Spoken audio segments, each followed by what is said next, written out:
Hello students, welcome back to the channel. 12 most important case based question लेके आपके सामने आ चुका हूं। फिजिकल एजुकेशन का एग्जाम है आपका, मुझे पता है केस बेस्ड क्वेश्चन बहुत इंपॉर्टेंट है।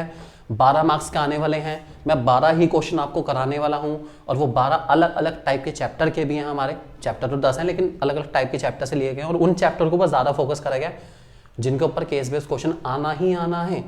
तो ये केस बेस्ड क्वेश्चन जो आपको करा रहा हूं भाई, ये सच में बहुत इंपॉर्टेंट है। इनको बहुत अच्छे से सुन लो, अच्छे से समझ लो और अच्छे से माइंड में फिट भी कर लो ताकि आपका भला हो जाए। तो चलिए शुरू करते हैं। सबसे पहला सवाल आपके सामने आ चुका है। चलिए कैसे होते हैं केस बेस्ड क्वेश्चन वो भी आप देख लो जरा, अच्छे लगेगा आपको, समझ के मजा भी आएगा। Okay, read the text carefully and answer the question. The Ganga school team have started the practice of basketball cluster tournament. One day the school secretary visited the playground and watched the practice session. He felt that the players were weak. Okay, players थोड़े से कमजोर हैं, ठीक है। After discussion with the coach, he arranged a dietitian to rectify the player requirement. Okay, उसने dietitian रखे, भैया जो बच्चे हैं वीक हैं अपना, उनकी डाइट को थोड़ा इंप्रूव करो, प्लेयर को इंप्रूव करो उनका, ठीक है। आपसे पूछा गया है basically which type of nutrient are advisable for the player. भैया क्या न्यूट्रिएंट दिया जाएगा प्लेयर को क्योंकि वो वीक है। तो भैया सबसे पहले क्या देना है उनको, ऐसे बच्चों को जो वीक हैं उनको तो carbohydrate enriched diet,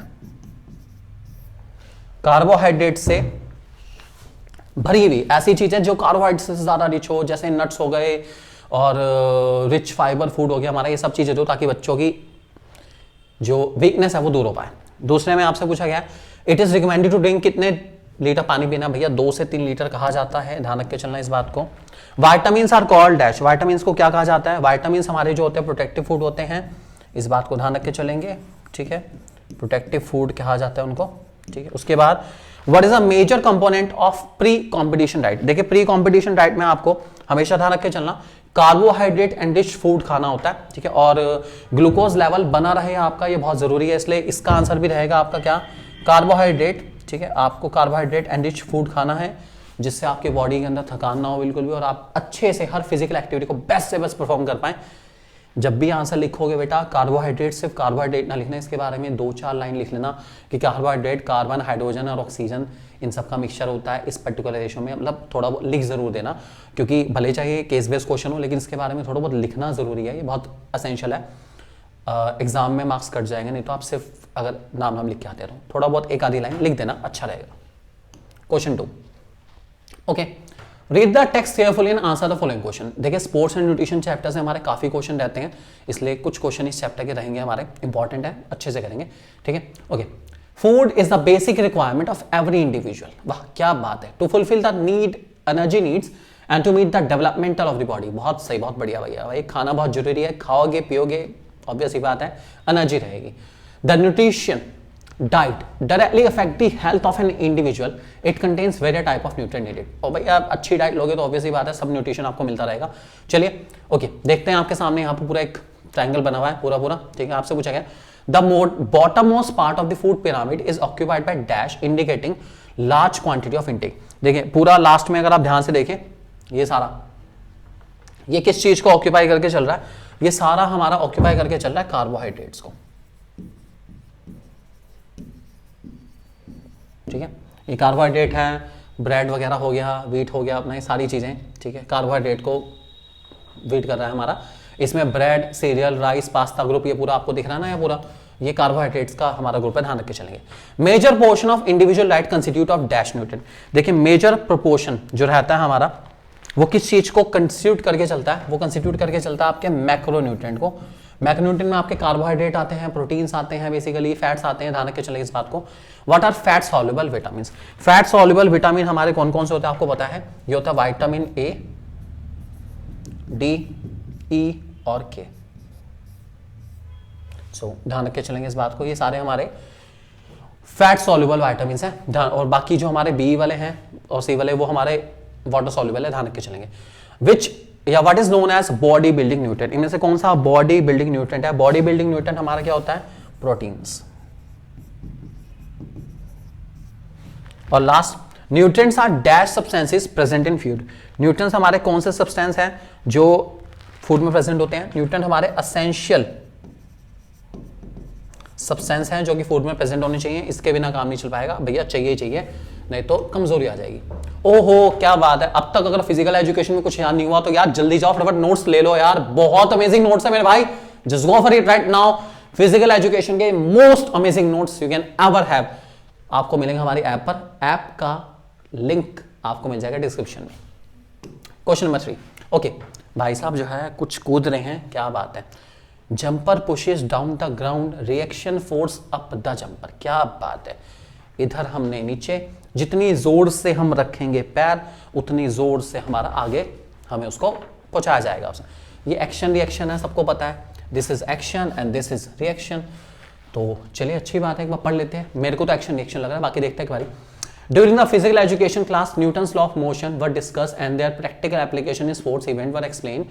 These laws are most relevant in sports and most of the action in sports are related to these laws. ठीक है, Newton's first law of motion is known as, okay, Newton's के first law का नाम सबको पता है, Newton's के first law का नाम है law of inertia। ठीक है, पता है सबको अपना कि एक ऑब्जेक्ट जो रुका हुआ है वो रुका रहेगा, जो मोशन में है वो मोशन में रहेगा, और जो स्टेबल है वो स्टेबल रहेगा, जब तक फोर्स नहीं लगेगा वैसा का वैसा रहेगा। What is the relationship between mass and force, mass और फोर्स में जो रिलेशन है बच्चों ध्यान रख के चलना, वो डायरेक्ट है। जितना ज्यादा मास होगा उतना ज्यादा मुझे फोर्स लगाना पड़ेगा उसको हिट करने के लिए, उसको मूव करने के लिए। Newton second law of motion is known as, Newton के सेकंड लॉ ऑफ मोशन का नाम आपका पता ही है, न्यूटन के सेकंड लॉ ऑफ मोशन का नाम लॉ ऑफ एक्सेलरेशन है वैसे। ठीक है, तो लॉ ऑफ एक्सेलरेशन।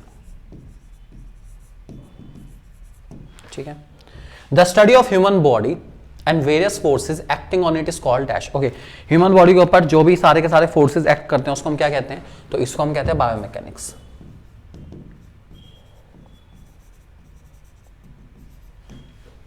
तो ह्यूमन बॉडी के ऊपर जितने भी फोर्सेज लगते हैं उसको बायोमैकेनिक्स कहा जाता है, ध्यान रख चलेंगे इस बात को। ठीक है, और वैसे तो खैर इसका जो आंसर अगर पूछते हैं कि इसमें कौन सा है, तो ये हमारा थर्ड लॉ होता। ठीक है, जिसका नाम है लॉ ऑफ एक्शन रिएक्शन, काफी इंपॉर्टेंट है, बस आया नहीं, पूछा नहीं इन्होंने, देखो आना चाहिए था वैसे। क्वेश्चन नंबर 4, ओके, यहाँ पर आपके सामने काफ़ी सारी पोस्चरल डिफॉर्मिटी है। ठीक है, देखते हैं कौन कौन सी है भाई। ये तो होगी हमारी बोलेक्स, ठीक है, ये होगी हमारी नॉकनी, और ये नॉर्मल है, ये तो ठीक है, कोई दिक्कत नहीं। तो चलिए देखते हैं अब हिसाब से क्या है हमारे पास। From the above given picture, the deformity seen on the leftmost is caused due to the deficiency of which nutrient? सबसे लेफ्ट में जो है, लेफ्ट मतलब ये बोलेक्स, बोलेक्स के रीजन पूछे हैं कौन से हैं, तो भाई वैसे तो ये सारी के सारी जो डिफॉर्मिटी है हमारी वो लेग्स वाली बोन से रिलेटेड होती हैं, और कौन सी ऐसे न्यूट्रेंट है जिसकी वजह से बोन डेंसिटी हमारी कम हो जाती है। तो इसका आंसर की बात करूँ तो ये रहता है हमारा विटामिन डी और calcium.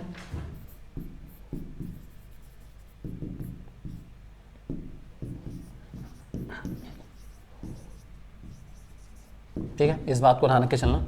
Walking on the inner as of the feet can be remedy for, inner as का मतलब ऑब्वियसली बात है आपको अंदर पैर करके चलना है। ये किस चीज की रेमेडी के लिए करा जाता है, ये रेमेडी करी जाती है बोलेक्स के लिए, ध्यान रख के चलेंगे इस बात को। इसका सही जवाब है बोलेक्स। ठीक है, तो इनर एज पे चलने का काम या इनर एज पे चलने से फायदा होता है बोलेक्स में।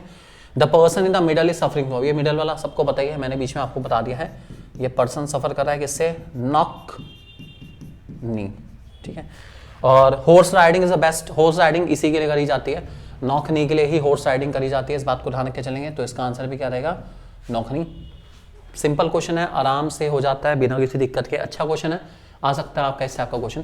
क्वेश्चन नंबर 5, ओके, पेट में दर्द हो रही है मैडम के, ओके चलिए देखते हैं। Sita got admission in class 9th in a reputed school, school is taking all the children on the picnic to Ramoji Film City. Sita suffered from a severe stomach ache on her journey. Immediately, the class teacher consulted a doctor who diagnosed the problem and told her that Sita has difficulty digesting a particular food. Okay, ध्यान रखना इस बात को, Sita difficulty in digesting a particular food. This can lead to symptoms such as intestinal gas, abdominal pain, or diarrhea. It sometimes confessed with the mess labeled as food allergy, इसको food allergy भी कहते हैं। चलिए जी, food allergy भी है। Okay, food intolerance किस वजह से हो सकता है, वैसे food allergy means food intolerance ही हमारा, तो उसके रीजन पूछे गए हैं, क्या है उसके रीजन। ठीक है, सो फूड इंटॉलरेंस का रीजन आपसे पूछा गया है, क्या हो सकता है बेसिकली। सो इसका एक बहुत बड़ा रीज़न जो रहता है हमारे पास वो ये रहता है कि फूड के कुछ ऐसे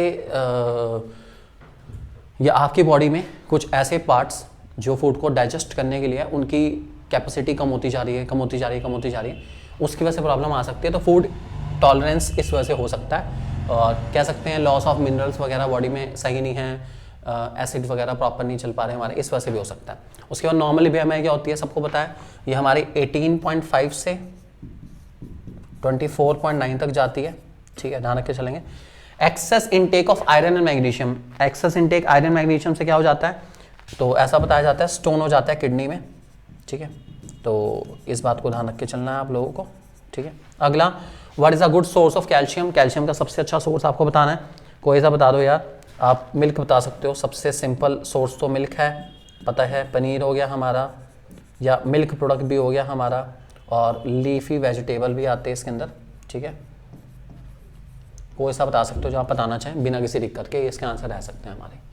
क्वेश्चन नंबर 6, ओहो क्या बात है, फिजिकल एजुकेशन के बहुत अमेजिंग सैम्पल पेपर्स के लिए हमारे ऐप पर जा सकते हैं। 11 सैम्पल पेपर्स है बेटा, 11 सैम्पल पेपर्स में से 3-4 सैम्पल पेपर मैंने खुद आपको वीडियो के थ्रू समझाए हैं, कैसे कैसे आपको आंसर देने हैं, क्या क्या उसके आंसर हो सकते हैं, किस किस टाइप के सिचुएशन पर आने पर आप कैसे आंसर देते हैं, वो सब उसमें समझाया गया। सो अच्छा है, वर्थ इट है, आप ले सकते हैं इस कोर्स को हमारी ऐप पर, और डिस्काउंट भी चल रहा है, इस पर आप ले सकते हैं। ओके, हॉर्स राइडिंग वाला आ गया भाई, क्या बात है, घुड़ सवारी। Riders bending forward can be related with which Newton's law. Okay, तो राइडर जो है आगे की तरफ अगर झुकता है, मतलब बेसिकली एक ऑब्जेक्ट हमारा मोशन में है तो दूसरे को भी मोशन में रहना पड़ेगा, वो रुक नहीं सकता। ये फर्स्ट लॉ में लिखा होता है ना, आपको पता ही है, तो फर्स्ट लॉ ऑफ मोशन है इसका सही जवाब, ठीक है।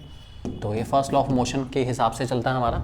अगला, what does the second law of motion state, second law of motion बताता है, आपको पता ही है कि जो फोर्स लगता है किसी प्रोडक्ट पे वो डायरेक्टली प्रोपोर्शनल है किसके, मास पे, ठीक है।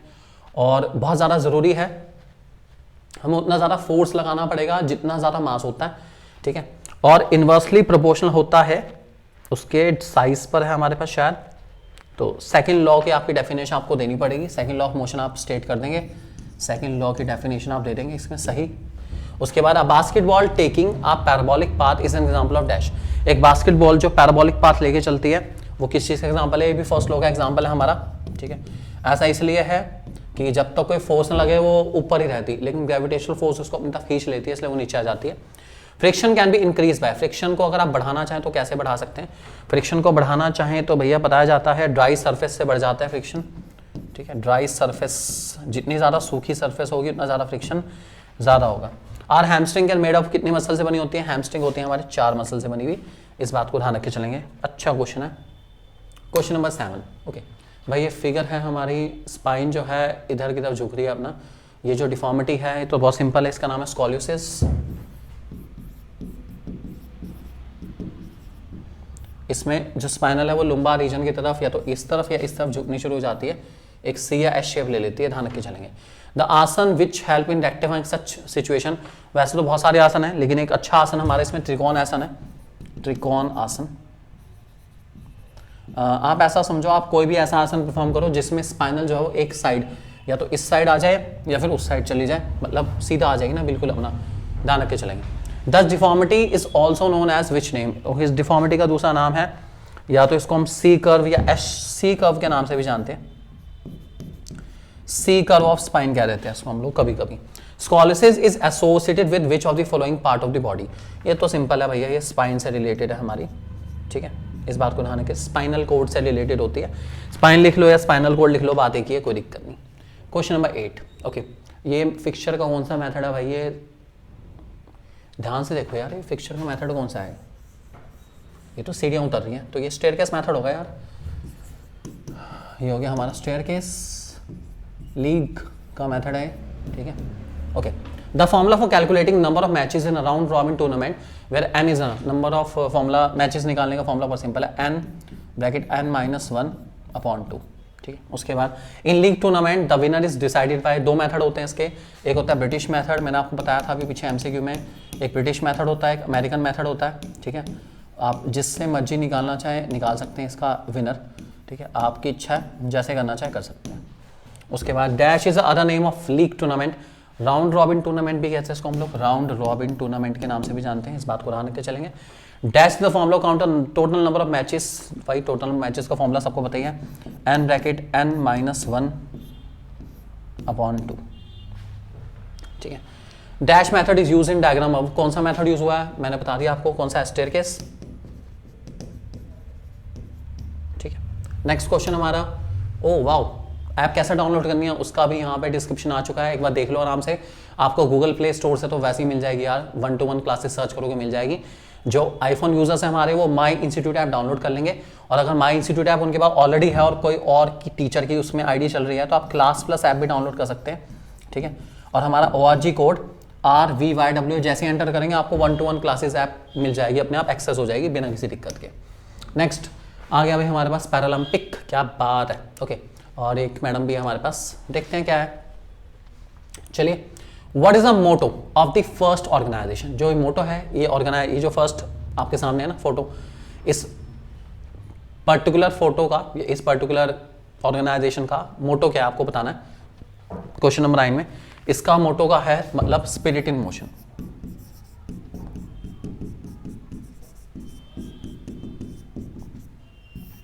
चांसेस ऐसे रिलेटेड क्वेश्चन आने के, एक तो क्वेश्चन आपको मिल जाएगा इससे रिलेटेड, अच्छे से मेहनत कर लेना ऐसे क्वेश्चन में।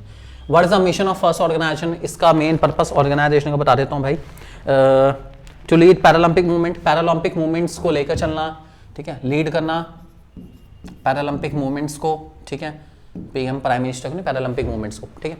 इन which year the organisation was establish, कौन से साल में बनी थी, तो भाई जो दे रखा है वो दे रखा है 22 सितंबर 1989, एक बार कंफर्म कर लेंगे इसको, अपनी बुक से भी करना चाहता हूँ। In which Olympic games the lady Eunice Mary Kennedy played an important role, भाई सारे ही करे उन्होंने तो, बहुत ही इंपॉर्टेंट लेडी रही है अपना। और वैसे कौन से ओलंपिक में करा उन्होंने, स्पेशल ओलंपिक में करा है उन्होंने, स्पेशल ओलंपिक में इनका बहुत इंपॉर्टेंट रोल है। और कौन सी कंट्री से बिलोंग करती है मैडम, ये बिलोंग करती है अमेरिका से, यूनाइटेड स्टेट्स ऑफ अमेरिका, क्या बात है, बहुत बढ़िया मैडम आपका रोल। क्वेश्चन नंबर 10, ओहो स्विमिंग आ चुका है, आपसे पूछा गया है कौन सा लॉ है स्विमिंग के अंदर, अभी मैंने बताया था जस्ट थोड़ी देर पहले, स्विमिंग के अंदर बच्चों जो लगता है लॉ उसका नाम है थर्ड लॉ ऑफ मोशन, जिसका नाम है लॉ ऑफ एक्शन रिएक्शन, ध्यान रख के चलेंगे। Among the our picture Newton second law depicted by dash, okay, Newton का सेकंड लॉ इनमें से कौन से पिक्चर के द्वारा डिपिक्ट करा गया है, तो भाई सीधी सी बात है न्यूटन का सेकंड लॉ आपकी ये वाली पिक्चर में होगा, ठीक है, तो सेकंड पिक्चर से डिनोट हो रहा है, ठीक है। Newton first law is also known as law of inertia,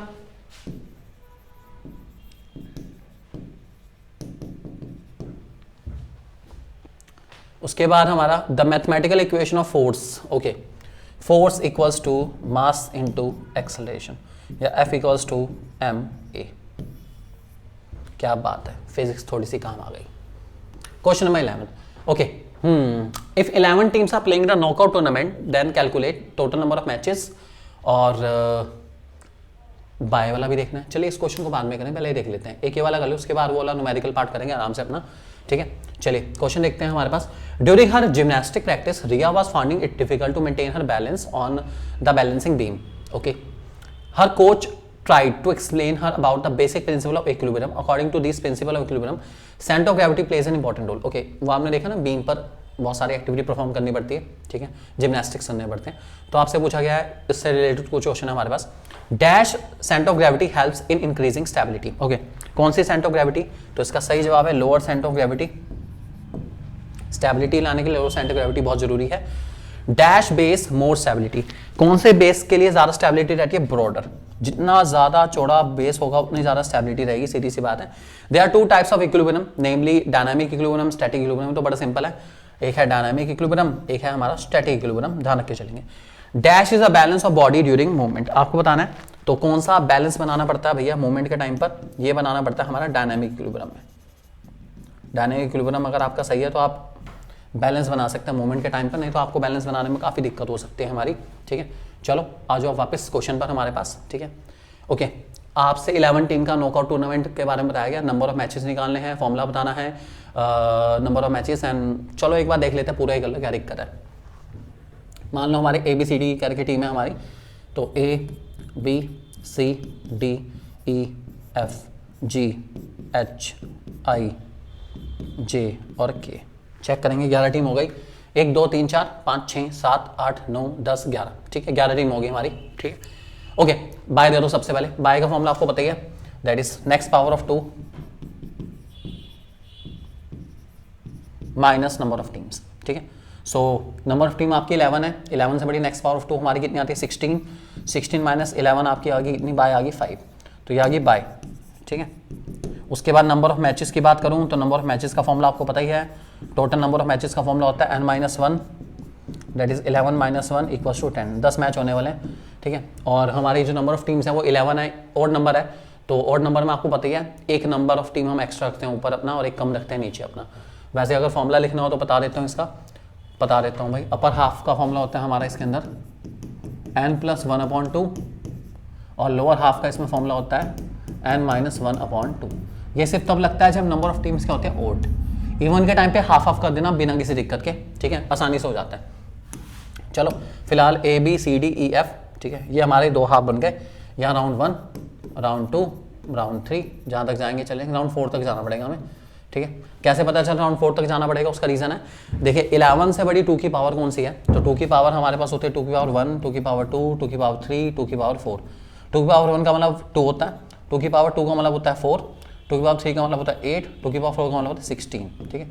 तो जितनी पावर आपको नजर आएगी उतने राउंड होंगे। 4 नजर आ रही है ना तो 4 राउंड होंगे, इसका ध्यान रख के चलेंगे। इस तरीके से उसको पहचाना जाता है। बाकी इसकी एक बहुत डिटेल वीडियो मैंने आपको दे रखी है ऑलरेडी, आप देख सकते हो उसको देखना चाहें तो, ठीक है। चलो बाय दे रहे भाई, सबसे पहले 5 बाय दी जाएंगी, तो बाय 1, बाय 2, बाय 3, बाय 4 और बाय 5, ठीक है। ये सारी बाय चलेगी। बाय वाली टीम्स हमारे फर्स्ट राउंड खेलेगी नहीं, बाकी टीम का फर्स्ट राउंड करा दो, इनका हुआ, इनका हुआ और इनका हुआ, ठीक है। चलिए, तो ये पूछना the number of matches in the second round, second round के मैचेस पूछ रहे हैं, फर्स्ट राउंड के पूछे ही नहीं। चलो कोई बात नहीं, आगे बढ़ते हैं, ठीक है। अब मान के चलते हैं यहां से बी जीता है, यहां से डी और यहां से एच, ठीक है। अब बाय वाली टीम ए लड़ेगी किसके साथ, बी के साथ, डी लड़ेगा किसके साथ, एफ के साथ, ठीक है। जी वाली टीम लड़ेगी एच के साथ और जे और के बाय वाले आपस में लड़ लेंगे, कोई दिक्कत नहीं। मान के चलते ए जीत रहा है, ठीक है, यहां से डी जीत रहा है, यहां से जीत रहा है एच और इधर से जीत रहा है हमारा जे, ठीक है। सेकंड राउंड में कितने मैच हुए भाई, चेक करो एक बार, 1 2 3 4, सेकंड राउंड में मैच कितने हुए, 4, तो इसका सही आंसर कितना हो गया, 4, ध्यान रख के चलेंगे। फॉर्मूला फॉर कैलकुलेटिंग बाय मैंने आपको बता दिया, next power of 2 minus number of team, ठीक है। उसके बाद what is the formula for calculating number of matches, बता दिया फॉर्मूला n-1। उसके बाद the second round in this case can also be called, लेकिन सेकंड राउंड अगर देखें फाइनल, सेमीफाइनल, क्वार्टर फाइनल, तो मैं कह सकता हूं सेकंड राउंड इसके अंदर क्या कहलाएगा मेरा, क्वार्टर फाइनल कहलाएगा, ठीक है, ध्यान रख के चलना। बाकी आगे आप अगर करना चाहो कर लो, ए और डी का मैच करा दो, एच जे का करा दो, ए जीत गया, जे जीत गया, ए और जे का करा दो, ए जीत गया, ए हमारा विनर हो गया, ठीक है। तो आप ऐसे करके नॉकआउट बना सकते हैं बहुत इजीली बिना किसी दिक्कत के। और नॉकआउट से रिलेटेड हमारे केस बेस्ड क्वेश्चन आने के चांसेस काफ़ी ज़्यादा हैं, और जिन चैप्टर में केस बेस्ड क्वेश्चन आएंगे वो चैप्टर का नाम आपको बता देता हूँ। पहले तो फर्स्ट चैप्टर हमारा, उसके बाद स्पोर्ट्स न्यूट्रिशन से आने के बहुत ज़्यादा चांसेस हैं, ठीक है। उसके बाद physiology and injury in sports के बहुत ज़्यादा चांसेस है, और बायोमैकेनिक्स, इनके ऊपर केस बेस्ड क्वेश्चन आने के चांसेस पूरे हैं। और मुझे पूरा विश्वास है कि ये जो 4 चैप्टर मैंने आपको बताया इन्हीं से आपको केस बेस्ड क्वेश्चन मिलेगा for sure. So do well, prepare well, and all the best for your board exam. Do very well and make me proud for sure. Thank you very much बच्चों, अच्छा करके आएंगे paper और बहुत बढ़िया marks score करेंगे आप सब लोग।